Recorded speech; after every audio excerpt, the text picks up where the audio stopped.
The Consumer Financial Protection Bureau on Wednesday proposed a set of new rules that would slash the fees banks charge customers for withdrawing more than the available funds in their account. Americans have paid an estimated $280 billion in overdraft fees since 2000, according to data from the consumer watchdog agency.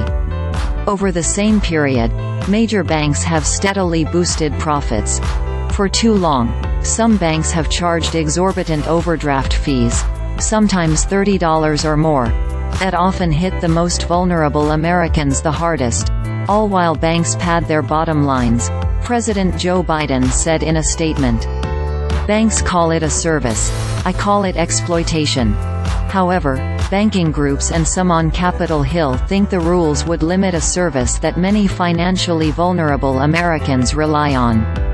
The proposal now faces a lengthy regulatory approval process, a period during which the public can provide feedback. For now, the proposed changes are set to take effect in October 2025. Here's what it means for you. The move is part of the Biden administration's larger ambition to tamp down on what it calls junk fees charged by everyone from retirement plans to ticket sellers, an initiative that has generally had bipartisan backing. Overdraft fees affect some 23 million households in a given year, and the proposed cutbacks would save Americans about $3.5 billion annually, the CFPB says. Much of that money would theoretically return to the pockets of lower-income bank customers. Consumer Reports says 8% of bank customers generate nearly 75% of banks' revenue from such fees.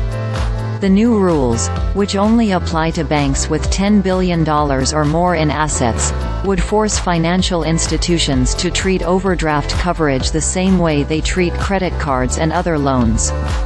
That means, if a consumer is able to overdraw the account, the bank must provide clear disclosures about the rules and limit fees in the first year. The rule would also limit the amount banks could charge. Fees can either be commensurate with what it costs banks to provide them, or consistent with a benchmark fee between $3 and $14, instead of the $35 some banks charge now.